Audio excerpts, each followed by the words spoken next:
Bonjour, nous allons voir quelque chose d'extrêmement facile aujourd'hui. Si vous voulez d'ailleurs passer plus loin, c'est pas un problème. Tout ce qui va suivre est absolument bien connu et même trivial. Mais en fait, ça vaut toujours la peine de rappeler les choses triviales, surtout quand elles n'en sont pas vraiment. Alors, premièrement, prenons un triangle ABC, d'angles alpha, bêta et gamma, et on sait que la somme des angles vaut pi. Pourquoi? Alors ça, c'est une bonne question. Comment est-ce qu'on montre ça? En fait, c'est très facile. Il suffit de prendre la parallèle passant par C au côté C. Alors si on dessine cette parallèle, on s'aperçoit qu'à cause du théorème des angles alternes internes, l'angle en A ici, l'angle formé par ces deux segments alpha, c'est égal à l'angle ici formé par ce segment et la parallèle. Donc là, on trouve alpha et alpha. Même chose de l'autre côté, si ici on a bêta, ici on doit avoir bêta. Alors, pour voir que c'est le cas, on peut simplement procéder à une translation. Si on translate A vers C, on trouve ici un angle alpha de l'autre côté, puis parce que ces angles sont opposés par leur sommet, ils sont égaux. De même, par une translation, ici on trouve bien bêta. Donc ici on a alpha, gamma et bêta, nos trois angles, qui ne se chevauchent pas, mais qui s'empilent les uns à la suite des autres pour former un angle plat. D'où la formule. La somme des angles vaut pi. Autre propriété extrêmement facile, c'est l'aire du parallélogramme. Alors comment on fait pour déterminer l'aire d'un parallélogramme comme ceci? Si ici on a sa base, on la retrouve là les deux côtés, et sa hauteur, en fait, on peut simplement déplacer cette partie-là et former un rectangle. Et pour un rectangle, l'aire est très facile, base fois hauteur, c'est terminé.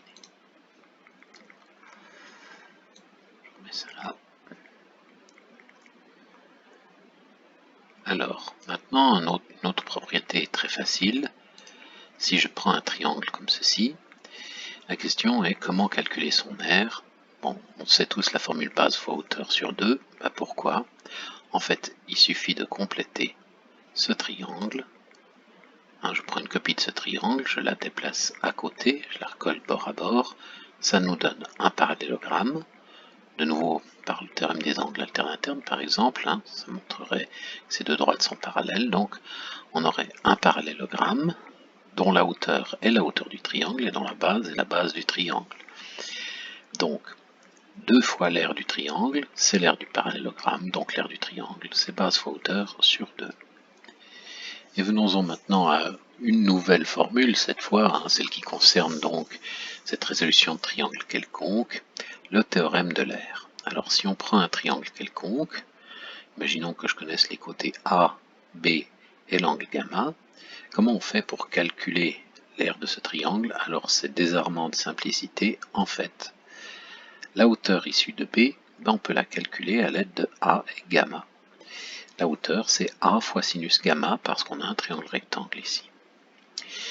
Et comme l'aire, c'est base B fois hauteur H sur 2, l'aire, c'est 1 demi AB sinus gamma. Il suffit de remplacer dans la formule précédente H par A sinus gamma, et c'est gagné. Voilà, donc c'est terminé déjà pour cette vidéo extrêmement facile, mais bon, ça fait toujours du bien de se reposer un peu. À bientôt, nous verrons la prochaine fois, la loi des sinus. Alors on peut la démontrer à l'aide du théorème de l'aire, mais on n'obtient pas toutes les informations. On peut la démontrer à l'aide d'une autre propriété qui est très importante en géométrie euclidienne, c'est le théorème de l'angle inscrit. Et puis, mais on n'obtient de nouveau pas toutes les informations, et puis finalement on peut la démontrer en utilisant à la fois le théorème de l'angle inscrit et le théorème de l'aire pour un petit détail, et on a la version complète. Donc on verra ça la prochaine fois. À bientôt.